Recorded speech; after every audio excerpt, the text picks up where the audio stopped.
press the timer because I'm a good girl and I keep to time. Thank you so much for staying till the end. I know these conferences are always kind of, it's like, it's always a bit of a challenge, but can everyone hear me okay? Great, because I was kind of worried I was going to lose my voice. So my name's Ilona Johnson. I'm a consultant in public health. I have quite an unusual background. As you probably read, you'll sit there, what on earth? But that's fine. Now, I'm not an absolute expert in decontamination. I'm not going to pretend to be. My job in public health is to try and get people to work together better. I think that's the simplest way I can put things and to get evidence into practice. And my background does involve a number of things, which I'm going to suggest and probably surprise you in many ways. So I'm going to start at the beginning, because actually I've been paying attention while I've been here.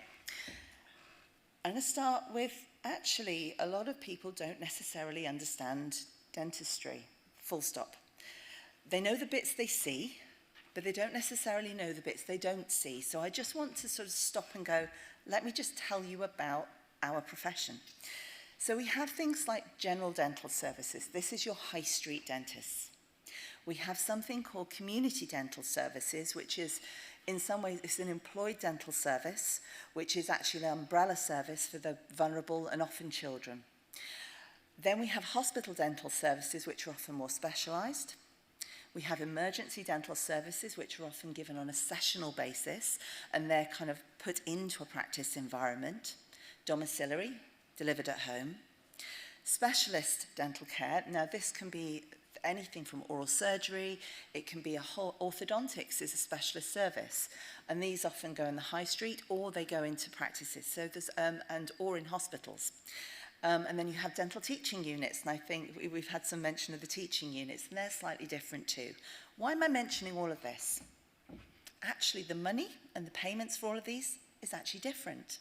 And the flow of how these things are funded is actually different. So general dental services comes through a particular stream, community dental comes through a different stream, and hospital, again, comes through hospital service streams often. Now, I'm not saying this is exact science, but what I'm saying is because they're paid for differently, there are implications for how things are actually changed in those environments. From a decontamination perspective, from a purchasing perspective, who has influence on those spaces? Why do I mention that? Well, at the end of the day, somebody has to make a decision about what we do and how we do it. If we have a document, the implications for who makes the financial decisions and where the funding comes from is different for all of these spaces. And so therefore, it's a little bit about understanding some of the infrastructure about how it's delivered, and also the fact that the hospital services, which I'm sure many of you will work with, are actually very different. They have a huge infrastructure around them. The practice infrastructure, I think as Alice has already highlighted, is actually much more localized and requires an infrastructure around it. So those are actually quite different spaces to work in. And there is different economies as well. So we have NHS. Now we've mentioned something called UDAs and various other things. All right, there's lots of ways of paying for dental services. And actually, England and Scotland and Wales have slightly different financial systems for paying for their NHS services as well. So it's worth understanding these things when you're kind of thinking through, I'm going to give some advice, why aren't they doing it?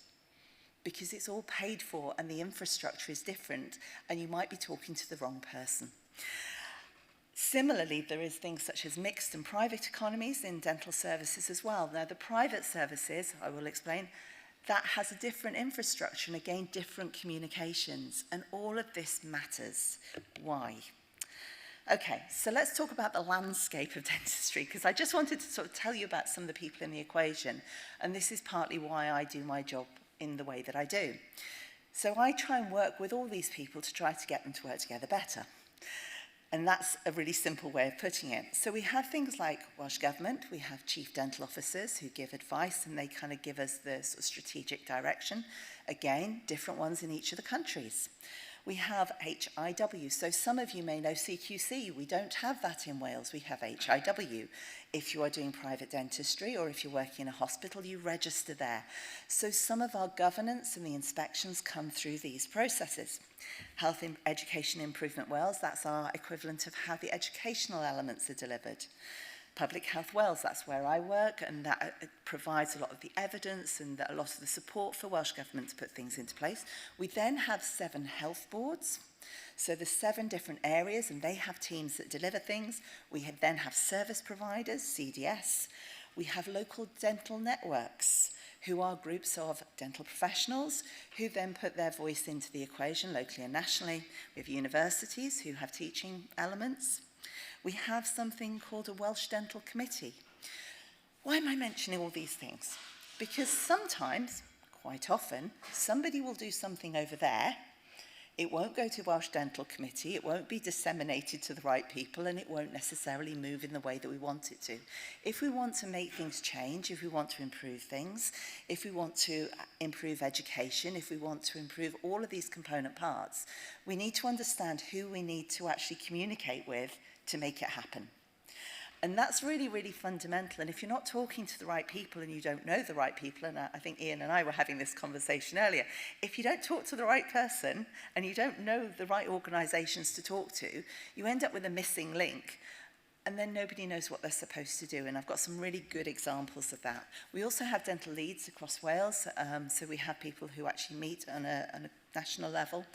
We have something called managed clinical networks.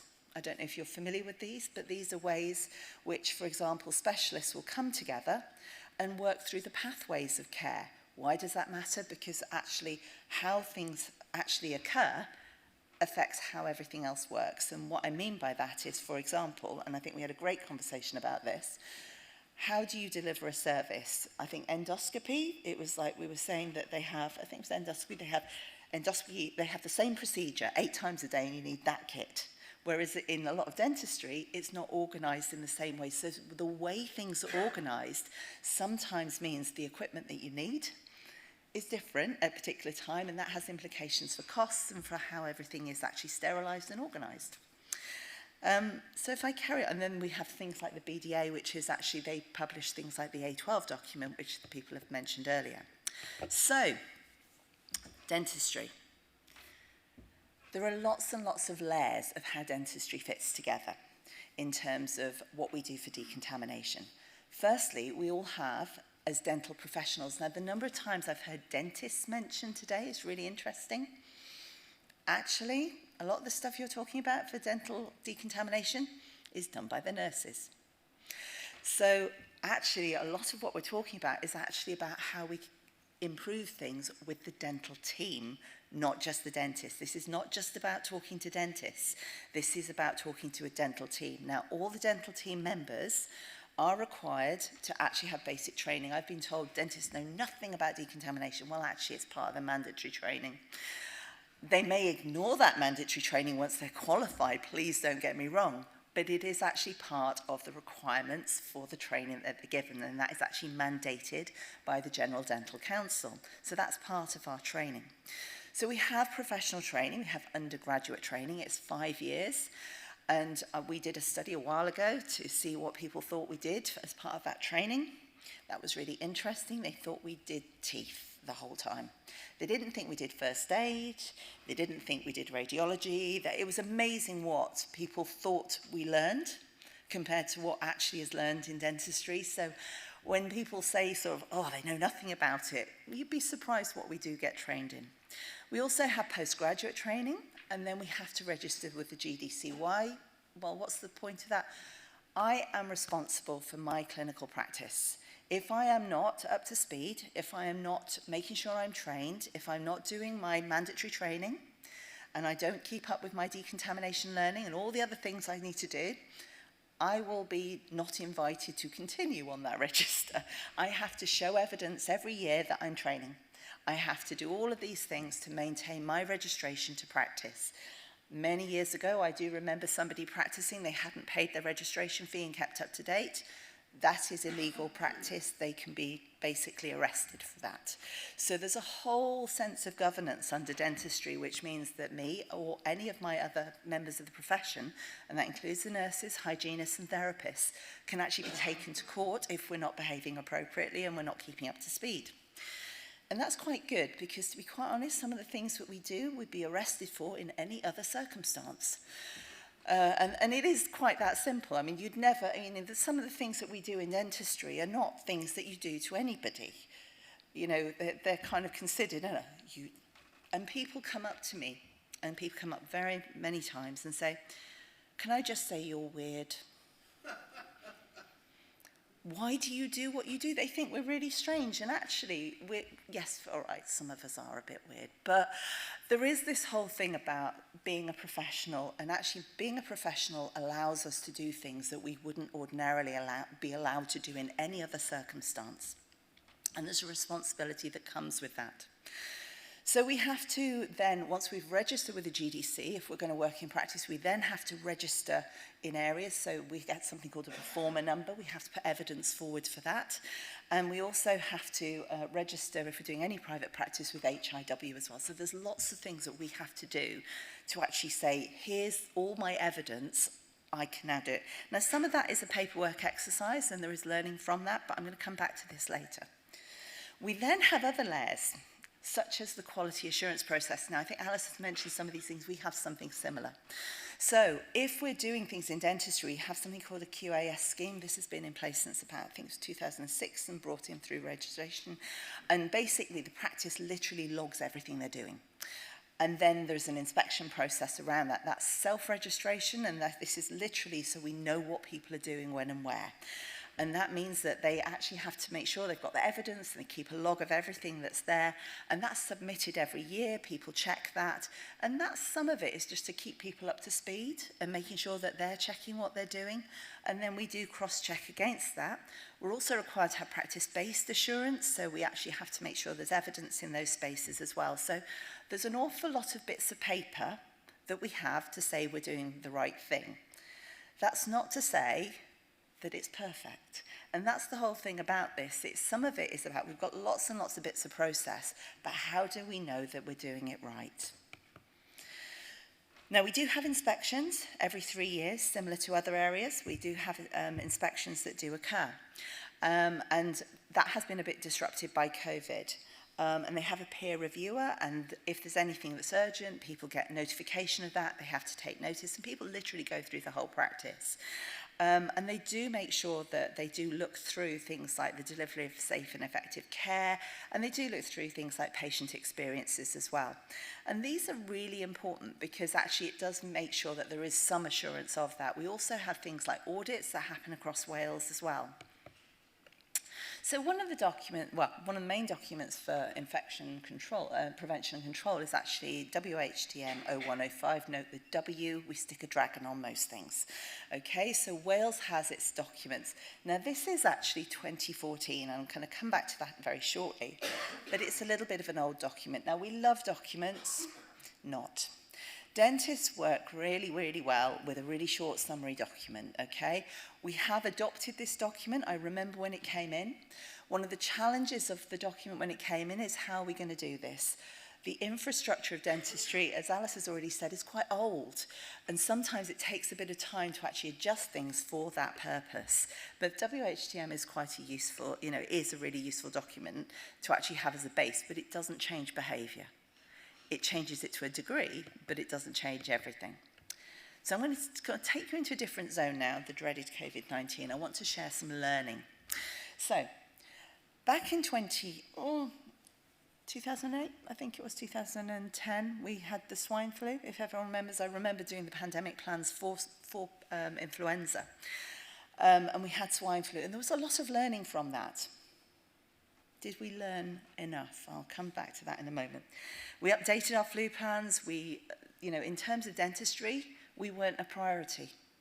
We weren't we weren't the biggest priority. So we had to put cases forwards. Dentistry shut down, but we didn't have enough stuff, enough infection control equipment in essence. We didn't have the PPE to actually deliver services to everybody as normal, and nor did we understand the risk. So we had to adjust everything we did to prioritise the urgent cases so we could deliver care. We kind of gone into a de-escalation phase, but we've got a lot of learning from this phase that actually we do need to share forwards. And I want to kind of go through this because this explains a lot about how things work and don't work in dentistry. So our learning from swine flu was actually there's a lot of information, it's all over the place. Funnily enough, this is sounding rather familiar with COVID, isn't it? There's a load of stuff all over the place, information everywhere. Team communication is an issue, and trying to get hold of, manage the contractual elements, the funding side of things, to actually align with what we're doing, always a challenge. How, for example, if you have a private practice, are you going to pay for things if you're a private business? Those sorts of things we're learning. Transport, staff, patients, staff, time, setup, fit testing, the infection control, the training, and I'm sure this is echoing very much what Alice has actually just been talking about, of all the things that we actually learnt in that space. So I think there's something in a lot of these things like education, training, time, setup. These are things that make things work, that we've learned. And we need to set ourselves up for success. It's actually about success by design, not by default. And we do need to kind of think about how we plan forwards to be successful in dentistry. We've had a lot of challenges in terms of huge variation across guidelines. So if you look internationally, there was huge differences when we started to look at it, and the evidence was all over the place. So you sit there and think, yes, we'll just, we'll know what the evidence is, and all the guidelines were different. So we had to do a whole load of work to actually fill in the gaps in the evidence ourselves. And we did, we started off, I think, with something like 1,500 papers, and a group of us got together across the nations to actually start to go, what on earth can we do about dentistry? Because we know there's aerosols, we know there's contamination, but we don't know enough to be able to advise fully. We also have the other problem that dentistry, and I think this relates to something yesterday, is at the bottom of the list. Okay, I'll just mention that it's frequently at the bottom of the list.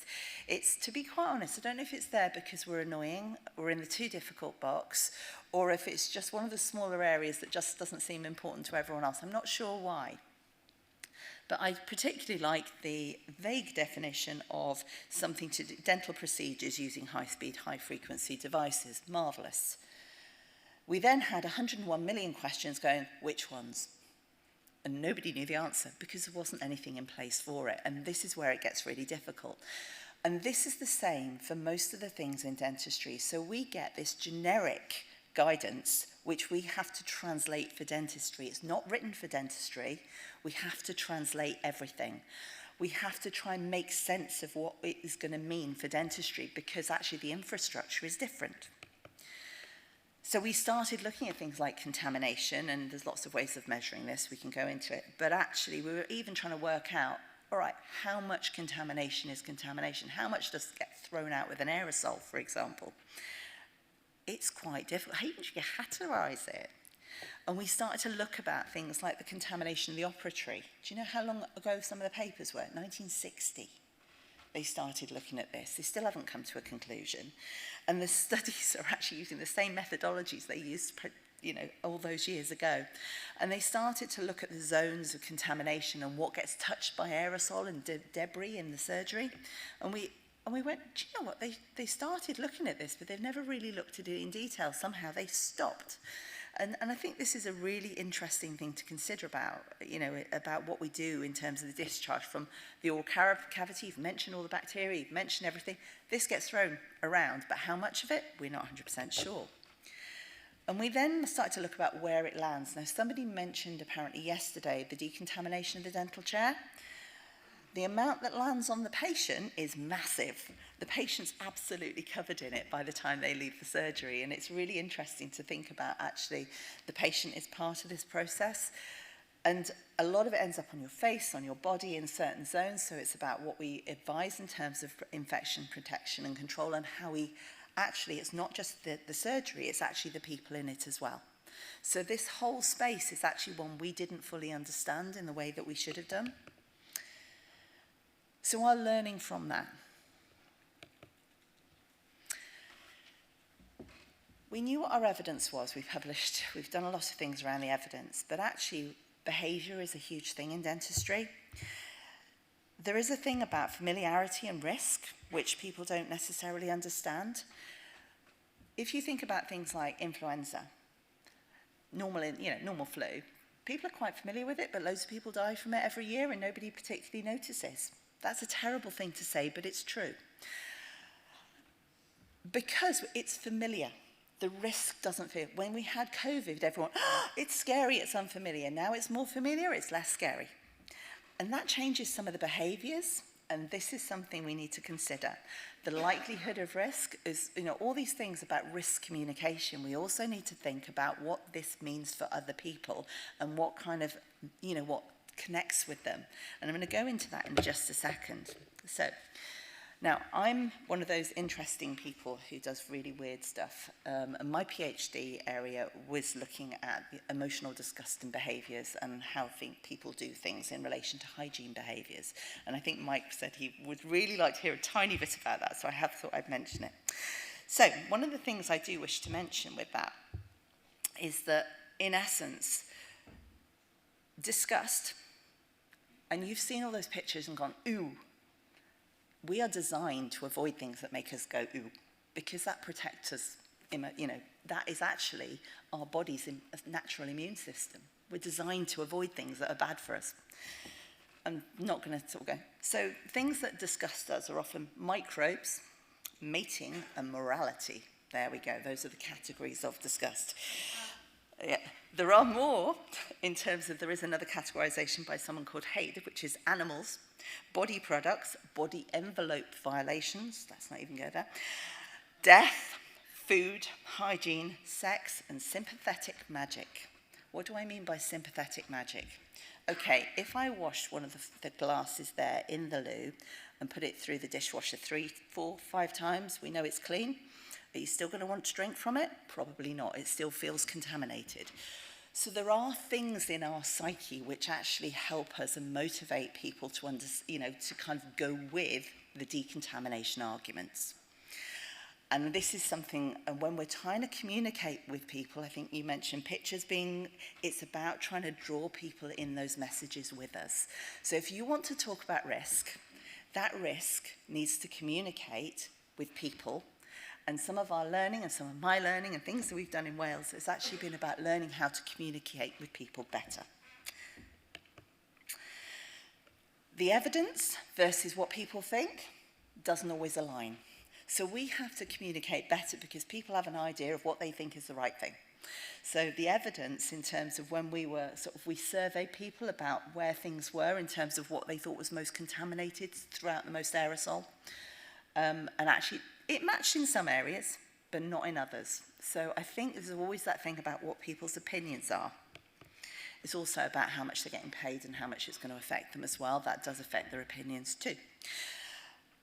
And also communicating effectively. So we asked during the pandemic and learnt in Wales, where do people get their information from? Facebook. Oh yes. But then some people said it's a really bad place to go.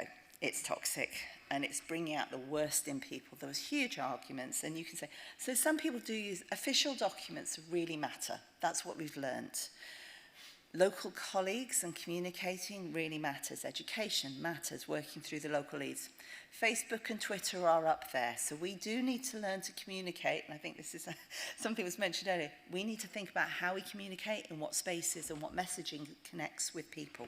And we've learnt this in Wales. And having clear communication for things that we do. We have huge challenges in dentistry at the moment. Basically, everyone's under huge pressure. Everything, there is huge pressures. It is not to be underestimated. We need to do things in a kind way because people are breaking. And when people break, things go wrong. We saw this case earlier. This relates to somebody who's under severe mental stress. Most of the things that you will see that go wrong do not get picked up through an audit inspection. They get picked up because somebody picks it out and points them out, and it's a member of the team who reports them. So we need to think about the mechanisms to actually address some of the things that go wrong in a good way. So I'm coming towards... So I think, I've mentioned this, that in terms of how we communicate and how we do things in a good way, some of this relates to what we are trying to best achieve. And I think this is a really important part of what we do. The instructions we give, the information we give, needs to be clear, straightforward, and simple to follow. And we also then need to think through what our messages are that work with other people's objectives. I think I was listening earlier about the fact that dentists are struggling, you know, dentists and dental teams are struggling to decontaminate their instruments. We also need to consider how we communicate with industry to say, sorry, this is not okay. We would like something that is cleanable in a simple way because that would facilitate change. And I think those things do make a huge difference. So what are we doing in Wales now? We're actually working on a scoping review of WHTM 0105. Why are we doing this? We're doing it systematically. We want to know which bits need to be changed due to the evidence, which bits need to be changed because they just aren't very clear, which sounds really silly, but guidance just needs to be readable. We then need to work out how to put that into practice in the best way. So it's not just about a document that stands on its own in a corner and gathers dust. We need to work with the profession to communicate what we need to do. Now, areas that are being flagged at the moment, things like sustainability, how do we align those objectives? Bagging of instruments, lots of questions about that. Washer disinfectors. Separate decontamination areas and zoning, local decontamination units. And, you know, when we're talking about central to local decontamination, you know, the sort of sending stuff away, there is an implication in every single item, every single shift. I think they did a piece of work I was told about the other day about, I think they were scoping out sending instruments away for decontamination, and I think it was about 11 million pounds in costs in instruments because you have to increase the number of instruments. So everything comes at a cost, and it's understanding who's going to pay that cost, and that comes all the way back to all the three different, you know, when I said about all the different areas of dentistry which actually have different payment. For the hospital, that might be fine, but you can't have a different standard in a hospital to a practice. Dentistry has to have same standards. Patients expect it. It's just expected. You are expected to provide high quality care, decontamination standard, that's it. There's no ifs or buts, and that's what we expect to provide. But the payment for it does need to be thought through, because actually who's going to pick up the budget for a private practice? Those sorts of things do need to be thought through in the policy departments. So things like, you know, single use, validation of sterilisers, ventilation is a nightmare, how many building regs are, you know. And the thing is, that's nothing to do with dentistry, that's to do with the fact people have built stuff and never bothered testing it. And some of these things are out with dentistry, but we need to influence those. So we have an All Wales Decontamination and IPC group, and we're actually drawing together a lot of the experts in one space. And it gives us the opportunity to talk about things and say, right, we've got a problem with this, we've got a problem with this, and this is how we can do it better. And that makes a huge difference for us as dental teams, because we're translating all the generic stuff, and we're actually linked into the wider decontamination group. And I think that infrastructure provides us with communication that we've never had before. It gives us a huge opportunity to work better together. And if I just list off, I think, oh no, am I missing a slide? No, I'm missing a slide. Hold on, where is my decontamination group? It's missing. In our decontamination IPC group, we actually have a whole load of people on the group, including HARP and various other people who we've actually invited to those groups. And we are learning as we go along to try and make sure that we have the right people saying, oh, this is this. And some of this is about us translating stuff to other groups and understanding how to communicate with them too. We've also I've invited Brett, I think he's about to have a chat about environmentally sustainable lenses as well. I'm not saying that we're going to take on everything everyone says. I'm saying that this allows us to keep looking at it through different lenses, to critically review the literature so we do it right. And I would hope that when we get this update to our IPC, and in terms of things like HTM 0105, we do it in a way which actually improves things. So our current dental landscape is a challenge. There's a recent review, February, that says we need to work better. It says dentistry is absolutely on its knees, if I'm going to be honest, and we need to do things better. We've got huge waiting lists. Everything we do adds time. Time means less patients through, means more pressure on the system. There's a risk to patients who don't get seen on time. So there is a balance in terms of every single risk that we take. We need to do it better. We need to work together better. And I mean, that's why I, said yes to coming here. We need to really listen to each other and communicate well, because we are all on the same page. It's just the fact that we don't necessarily all talk the same language.